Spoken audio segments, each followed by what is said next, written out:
Hi, my name is Ann Sanderson, and I am a science illustrator. I've always been interested in nature, animals, and noticing small hidden insects in the environment around me, usually things that aren't immediately obvious unless you happen to be looking.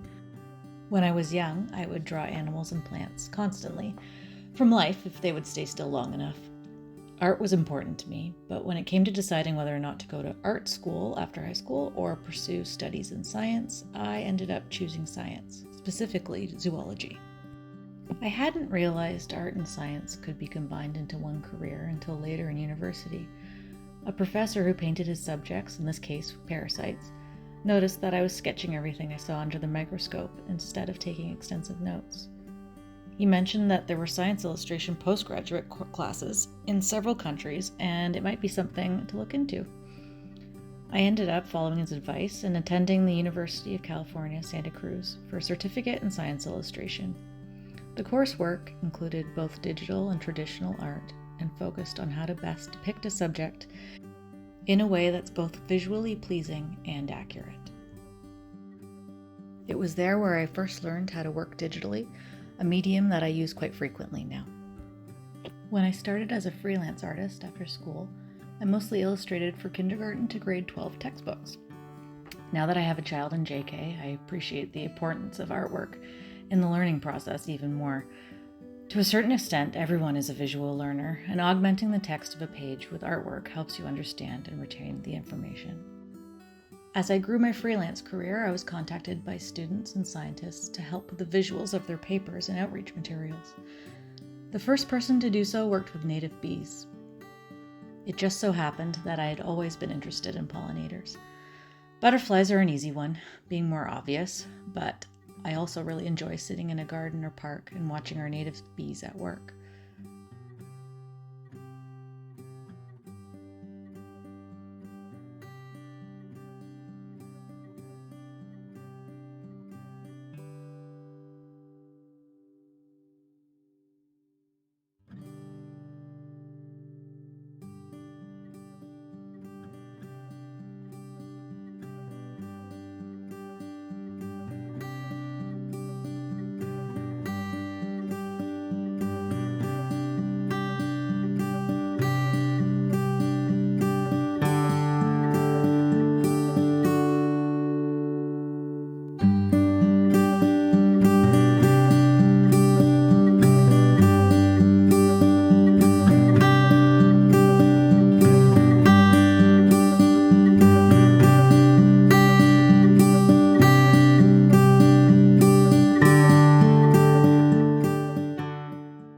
We have so many different species in Ontario, and most people only think of non-native honeybees because they tend to get so much press.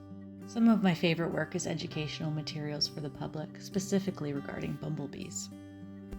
I tend to work in different media depending on the purpose of the piece, and for bumblebees of Southern Ontario, the idea was to show some of our native bees on their preferred flowers for public education. Since the point was to catch the viewer's eye, they didn't need to be especially large or highly detailed, and I use gouache paint for this piece as I find it easier to capture bright colors with that medium.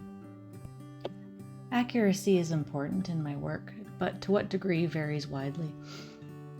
The bumblebee piece needed to have the species identifiable on a quick glance, but when I work with scientists on images to be used for identification, every body segment, wing vein, and mouth part should be correct.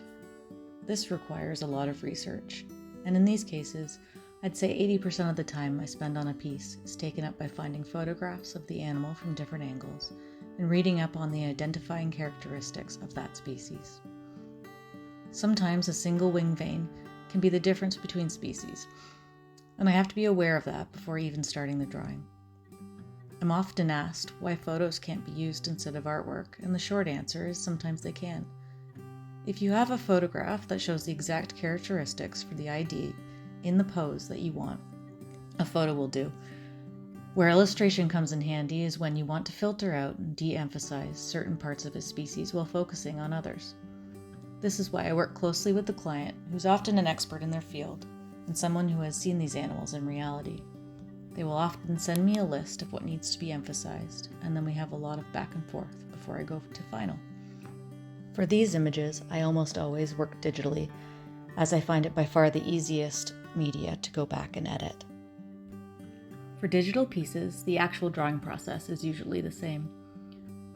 After the research portion, I often make a Frankenstein image, as I like to call it, in Photoshop, where I use parts I like from many different photographs. In some cases, I am lucky to have a specimen in my collection that I can refer back to. Much to my partner's dismay, I do have a tendency to find and keep dead insects. I then create a line sketch and send that to the client for approval. The final image I color in Photoshop or Illustrator, and I find using a tablet for this to be the easiest method, as it recreates the feeling of drawing and painting on paper. I also work with scientists to depict life cycles of pollinators, something that often has no photographs to work from. In many cases, it takes place underground. Again, in these cases, I work closely with the client who describes the process to the best of their ability, and this requires a lot of back and forth before the finished product. I really enjoy life cycle work, as it reminds me that there are processes we can't see going on right under our feet in the dead of winter. I think what I really like about this job is learning about the species I'm drawing and their interactions with the environment. When spring comes, I find I look for the subjects I learned about and I drew in the winter, and it's so satisfying to watch them interact with each other and their environments in the ways that I drew. There are hundreds of species of Ontario bee, which means in an ideal world there are at least that many opportunities for me to learn about and illustrate them in their habitats. I find as long as I enjoy the work I'm doing, I can't really consider it work at all. Thanks for listening.